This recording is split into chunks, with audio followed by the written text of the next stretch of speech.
Yesterday, we had the elections in Saxony and in Thuringia, and in this video, I want to take a more in-depth look at the results for Thuringia. Specifically, this is going to be a more in-depth look at the demographic of the electorate, also the electoral map, and this will be Thuringia today, and then tomorrow I will try and do another video on Saxony. So first, I want to give a recap of the raw results that we got last night. The AFD won the election, coming first place with 32.8%, up 9.4 points. The CDU came second with 23.6%, up 1.9 points. The BSV came third with 15.8%, contesting it as a new party, technically up 15.8, but from a position of zero since they had not contested the election before. The left party, Die Linke, of the incumbent governor, came fourth place with 13.1%, down 17.9, a huge drop. The SPD came fifth with 6.1%, down 2.1. The Greens came sixth with 3.2%, down 2, falling below the 5% threshold to win representation in the legislature, along with the FDP, which won 1.1%, down 3.9, also failing to win seats in the legislature.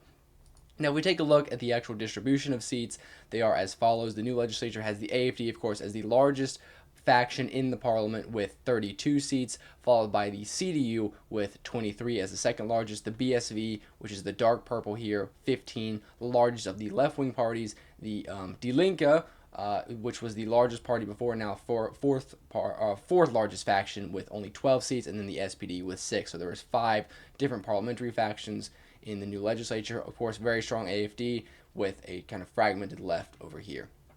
Now, if we take a look at the electoral map, we can see, of course, that the AFD, being the largest party, won most of the districts throughout the entire state. The CDU is, of course, a strong second, and there are many rural areas where the CDU is still very strong. They still have a local connection, and some of the candidates might also have a personality factor that play into it. But Die Linke was able to win direct mandates in some of the big cities, such as Jena, Erfurt, the capital, and we can also see that Bodo Ramelow himself in Erfurt's third district, he won a direct mandate with 42% of the vote. Die Linke did not win this district, electorally speaking, with the second vote, but there are 2 votes in Germany, one for a candidate and one for a party. And Bodo Ramelow, being a very popular incumbent governor, of course, won his direct mandate handily. And we can see, of course, the map is somewhat similar to 2019, where you pretty much only see black, blue, and the kind of pink for Die Linke, but of course much more blue has filled in. This is the vote for the direct mandates, and then of course if we look at the actual party vote, we can see the AFD has won even more, which reflects them getting 32% of the vote. Now, if we take a look at the way the voters moved, these of course are according to the exit polls, we can see a clear shift from one party to another. And so I want to break down the results for each of the parties, starting with, of course, Die Linke, which was the largest party at the previous election. Die Linke lost 84,000 voters to the BSV. Of course, the BSV splitting away from Die Linke, it makes sense that a lot of voters went over. Many older voters from Die Linke went over to BSV, and so they lost heavy losses off of the fact that the BSV entered into this election. But even before the BSV came online as a political force, Die Linke was expected to suffer losses, but they were still polling at around 20-21%. And the BSV kind of entered the political scene. Die Linke dropped a further 7 points. We can see also the CDU has taken some votes away from Die Linke, which in a normal political environment would not happen. But there is also the factor that the AFD and the CDU are playing off of each other. The AFD is kind of seen as the opposition party. It can bring change, drastic change. However, the CDU is the party that can stop them. So a lot of left-wing voters that maybe are from a populist perspective, want change, are voting for the AFD, but many are voting for the CDU, even though they don't agree with them on everything, to block the AFD. Of course, there's going to be some movement between parties with similarities, minor movement to the SPD, but you see the largest stream of voters from Die Linke going to the BSV, which is, of course, reflective of them losing, suffering heavy losses. The AFD actually did lose some voters to the BSV, which makes sense. There was some overlap on the foreign policy issues. They are kind of both populist parties. They have similar views on the European Union. So it makes sense that some AFD voters did go to the BSV. However, the AFD was able to mobilize, of course, voters from other parties, Die Linke and the CDU. Of course, you're going to have more conservative voters from the CDU, maybe more populist, government skeptic voters from Die Linke, and then some others from the other parties. But as usual, the AFD profits the most off of the non-voters, people that did not vote in the previous election, people that are usually unenthusiastic about elections. 71,000 went to the AFD, which was the largest movement to the AFD, which helped them get, the 10-point swing upwards that they did. at the elections. The CDU, now the CDU, this is a very interesting one. The CDU did make gains, but they did also suffer losses. Now it was a net gain of around 2 points, but as we can see here, the CDU lost 28,000 voters to the AFD and 18,000 to the BSV. So there is a shift kind of from Die Linke to the CDU and then some CDU to the AFD. So it's not necessarily that maybe Die Linke voters are going to the AFD, but rather some CDU conservatives might be going to the AFD, and then some voters from Die Linke are going to the CDU to prevent the AFD. So it's a very interesting dynamic about how these voter movements work. But we also see the Greens and the SPD and the FDP did go to the CDU. The CDU has kind of solidified itself as the main establishment party, the main party of the political center. Mario Vogt has, of course, declared them the largest party of the Democratic middle, and what that means is that the CDU is leading the entire group of the Greens, SPD, FDP in a way to challenge both the AFD, but also in a way the BSV and Die Linke. He wants to, of course, be a main challenger. He wants to become governor, and so a lot of voters from the FDP and SPD and the Greens that saw that their parties not having really a chance, in some cases even to get the 5% threshold, ended up voting for the CDU. Now this 16,000 from the FDP is significant because, of course, that many votes in a small state like this means that winning the 5% threshold is going to be very difficult once you lose that number of voters. Now, the SPD, of course, we see interesting. The SPD was able to gain some from the Greens and Die Linke. The SPD did fare okay. They suffered some losses, but they did not fall below the 5% threshold, and that is because the SPD was able to gain some from various disaffected left-wing voters, maybe some voters from the Greens or Die Linke that were worried about the party's future. Ended up voting for the SPD, which was a somewhat more stable option. But nonetheless, the SPD did hemorrhage voters to the BSV and the CDU. So they ended up having a net loss of around a few points. The Greens, very minor party here in Thuringia, but of course they did suffer losses across the board, and that led them falling below 5%. Now the FDP won 5% in the 2019 election. They were able to win representation, had a group in the legislature, but of course they had suffered heavy losses to the CDU and the other parties, and because of that they fell only to 1% and lost all representation. Now, interestingly enough, the BSV, of course, they are a new party, so they did not lose any voters because it was impossible. They did not contest the previous elections. But as we can see, the most of the BSV voters came from Die Linke, which makes sense since the BSV split away. But also, the BSV, similar to the AFD, is able to pick off people who did not vote in the previous election. That is somewhat true for these new parties who are kind of anti-establishment populists. They present a new political force in the spectrum that has not been represented over the past 15, 30, 20, 30 years. And so the BSV and the AFD win off of these non-voters, but there is, of course, different voters from the CDU, SPD, AFD, a kind of mix of different political parties' voters. And so that is it for the actual the demographic or the shifts in the votes from each party. And now this is going to be a look at some of the demographics. And the first one I'll look at is the different employer or the different job types, different working groups. And they have it divided on Tagesschau, which is one of the German media or TV companies. They have it broken down in 4 different groups, and it is people who are self-employed, people who are employees, working class, so blue collar, and then of course retired. And if we take a look at the different demographics, there is a huge shift. Now, if we take a look at self-employed, this is going to be people who work on their own as private workers, or people who run their own businesses. And of course the AFD does well here, but the CDU does very well. This is going to be upper middle class people, and so it makes sense that the CDU narrowly wins here, and of course does above their average. Now if you look at regular employees, the AFD does about average here. This is pretty much the most average, because you're going to have pretty much this is going to be the average. There's not a big difference in any of the parties amongst these groups. Of course, there's a 1 point difference in Die Linke and the CDU, but this is pretty much across the board similar to what the statewide average is. Now, if we look at the blue collar votes, we can see the strength of the AFD amongst blue collar voters, working class voters. The AFD won 49%, huge, largely above their average, around over 15 points above their average, and they are clearly ahead of all the other parties. The BSV also did well amongst working class voters, and if you contrast this with self-employed or the employed voters, you can see that the left party has become more of a party of students and of somewhat middle class people who are progressive, whereas the BSV is remaining the traditional left, that left of working class voters. Of course, not as much as the AFD has become, but of course they are around average here, and far ahead of Die Linke and the SPD, which were the traditional workers' parties with blue-collar workers. However, we also see with retired people, the older demographic, the CDU is very strong here, and this has been the case for a long time. And so the CDU won 30% of the retired vote, and this was able to kind of pull them ahead.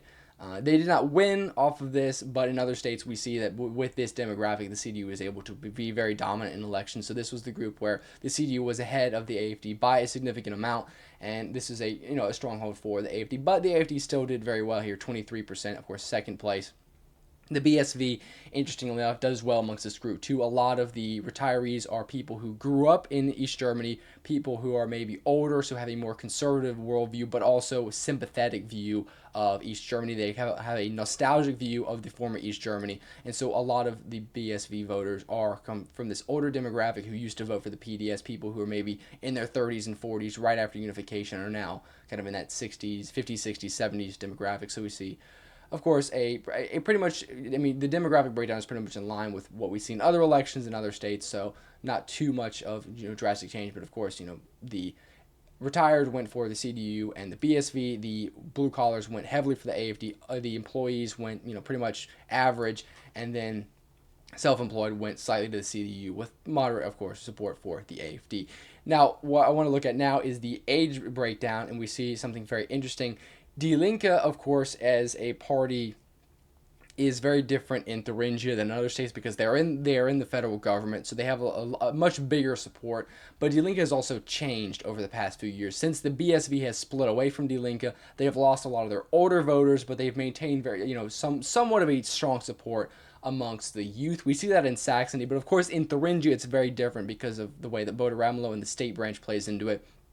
But as we can see, Die Linke lost heavily across the board. They lost amongst the middle-aged and the older voters. They did lose amongst the older voters slightly more than the middle-aged voters, but they were already ahead there, so that's why we see them still, being very strong amongst the 60 and up. They did lose amongst the youth too, but not as heavily. They dropped 6 points amongst the 18 to 24-year-olds, but around 20 points amongst the 70 and older. So, as we can see, the BSV is taking a lot of voters away on the older demographics, but a lot of the younger, maybe more student-oriented people in the cities are still voting for Die Linke, and that will be the case, and that is also the case as we see in Saxony. Now, for the AFD gained 10 points, and the AFD did very well amongst the youth. Now, what's interesting is that there is a gap in the AFD support. The AFD did very well amongst the very young, the 18 to 24-year-olds, and really good with the 30 to 45-year-olds. However, with the 25, they did better with the 18 to 34-year-olds than the 25 to 34-year-olds, which is something that we haven't seen in some previous elections. It actually is interesting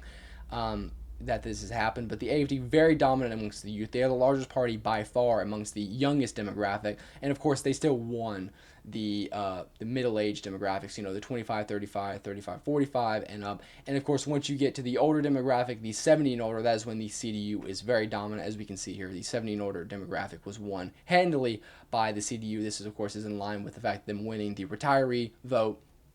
So this is, something that kept the CDU competitive in this election, kept them, allowed them to have a base that they could build upon. The CDU did lose with younger voters, with many of them going to the AFD. However, they were able to gain with the older voters and some of the middle-aged voters enough to offset that. So kind of not too much of a drastic change in the CDU. Now, if we look at the results for the SPD has actually been gaining some amongst the youth, and this has to do with the fact that the political landscape is changing drastically. The SPD did very well in the 2021 federal election, and so a lot of younger people who might have been dissatisfied with the Greens, who saw the Greens as not really efficient, who saw that the Greens weren't able to achieve their political goals, said that the SPD is the traditional party of the youth and the students, and there was kind of a resurgence amongst the youth, and we see small gains amongst the SPD for the youth here and in other states, but of course they are still suffering losses amongst the middle-aged and older voters. So that is not able to offset it, and they're still having a net loss of a few points. Now, the Greens, interestingly enough, they did lose amongst the youth, and they actually didn't do the best amongst the youth and also new voters. First-time voters, the Greens actually fell below 5% amongst the youth, and usually this 18 to 24-year-old demographic is the group that they do the best amongst. And this was the case maybe 5-10 years ago, but now we actually see that the new generation is actually moving away from the Greens because we see the 25-year-old to 34-year-olds, which was probably that demographic. Of course, the 18 to 24-year-olds 10 years ago that voted heavily for the Greens, even as even in the time like 2019 when we saw Greta Thunberg, the Fridays for Future movement, very famous, very popular in the media and in the presence in the political environment in Germany. We see there's a clear movement that this group has moved to the 25 to 35-year-olds, which is the largest group for the Greens, not by much, but by a point. And the 18 to 24-year-olds has basically fallen off. The Greens lost 8 points here, and this was similar to the European Parliament election. So the new youth, rather not the youth of 2019, but the people that are now starting to vote, the 18-year-olds, the people that have been able to vote since the past couple of years, are swinging heavily against the Greens. That is a traditional demographic they've been able to win. But of course, the Greens are losing across the board. They're losing amongst the middle-aged and older voters, which they didn't have that much before. But even then, those losses are adding up, and the Greens were not able to win the 5% here. Now, the FDP just suffered a catastrophic loss. They only won 1% of the vote. So there's basically nothing to even see here other than just losses across the board. The party has pretty much collapsed in this state because, one, there's no chance of them really getting across 5%. So I think a lot of their voters decided to go for the CDU instead. So the FDP is pretty much insignificant in this state and in much of East Germany as of now. The BSV had, of course, an interesting pretty much what you would expect. The BSV did decent with the youth. They did not do, of course, that was their worst demographic, but they still got above 10% amongst all groups. They got 12% with the 18 to 24-year-olds. The BSV tends to struggle with the youth because they do have a more traditional view of socialism. They are considered maybe a version of the PDS or Die Linke that is very old, that has a more social conservative view, but also a classical socialist view. And so a lot of more younger people that are associated with Antifa, more revolutionary, student organizations kind of tend to vote for Die Linke. And the BSV, of course, doesn't do as well amongst the youth, but we see the BSV did manage to cross 10% here, but of course amongst the older demographics they did very well, 19%. Like I said, many of the retirees, people who are in their 70s, who grew up in East Germany, who are sympathetic of those times, have probably supported the BSV on those grounds. And then, of course, if we look at the groups all together, we see the AFD did very well amongst the 60-year-olds and under, and they had a 17-point lead over the CDU. But then we look at the 60 and older, the CDU won that by 3 points. And so, of course, even the 60 and older is a smaller group. They have a very high turnout, and so that is able to help the CDU. The BSV and Die Linke did better amongst the older vote than the younger vote. Of course, for Die Linke, like I said, this is only going to be the case really in Thuringia. So all three parties, the CDU, the BSV, and Die Linke, did better amongst the 60 and older, whereas the AFD did very well amongst the 60 and under. These are just, of course, the breakdowns of the same ages and different chart. And the final thing I want to look at is this is a chart that shows the number of seats that each party has had since 1990. So this is every election in Thuringia from 1990 until now. And as we can see, there is a clear trend. The CDU and the SPD were in the very beginning very dominant because they were the two traditional parties, the establishment, the main parties in German politics. And that was, of course, the case for East Germany, because at the beginning there wasn't much of a difference. But then there was a lot of economic problems after reunification. It didn't go as smoothly as maybe it had was supposed to go, or as it was planned. And so the PDS, which was the name of Die Linke then before it became Die Linke, surged, and they went from around 10-11% to 16%, and they gained in pretty much every election off of the economic dissatisfaction. There was a lot of anger towards the CDU and the SPD, and a lot of people saw the PDS as a party to represent the kind of minority interest of East Germany. And so even though it had the reputation of being the party, the successor to the East German Communist Party, and the problems that occurred with that, they did have a significant base, and they did grow amongst voters off of the anger towards the Western-oriented parties that they saw as kind of not representing their interests. So we see the CDU did maintain a strong position in the state because it was a conservative state, but the PDS overtook the SPD in 1999, becoming the main left-wing party, and then Bodo Ramelow came on board in 2004 and led the party until it is, to where it is now. And the party was very successful. Die Linke has never lost, votes in an election until now. There's, different seats in the way that different, they have lost a seat in 2009, I believe, because, the Greens and FDP entered the parliament, and the way that the distribution of seats worked out had them lose a seat. But in terms of actual vote percentage, Die Linke has never dropped in the percentage of vote they get, has never dropped from one election to the next until 2004, meaning they went for 6 consecutive elections after 1990 of them gaining gaining votes. And so that was very significant. They were a very successful branch. Even in 2014, when the other parties kind of collapsed, the Die Linke in Brandenburg and Saxony kind of fell apart from 28, 29% down to 18, and then again to 10 in 2019. Die Linke was able to maintain stable because of Bodo Ramelow. And so we see a steady growth for the Die Linke, and the CDU has remained very strong, but did fall, kind of fall apart in 2019. But nonetheless, they remain a very significant player. They're no longer as dominant as they once were, but they are still a significant player, which is not the case for the SPD. The SPD, of course, has become pretty much irrelevant in the state. They're important to building a coalition partner, but they're not really in a position to put forward a governor like they might have been in 1994, for example. And of course, we see the AFD rising in 2014 when they first got 10% and then 23% in 2019. And so a steady growth of the AFD, and the growth of the AFD is, of course, much faster than Die Linke. Now that the AFD is at 32% of the vote with around 36% of the seats, the largest party. And so as we can see, the colors are very different. The black and red that used to dominate are very small, a very small proportion, and even the purple, even the black and purple that dominated in the mid 2000s is significantly lower as we see the AFD rise, and of course the BSV enter now with this dark purple shade. So with this chart, you can kind of get a picture of how this election plays into the entire political history of this state. And so that's going to be it for this video. I want to do a kind of deeper dive in the state, and like I said, I will try and do one tomorrow on Saxony. It's a bit different, but very similar results. And so that'll be it for this video. If you do like, please like, share, subscribe, and I'll see you all in the next one. Thank you all for watching.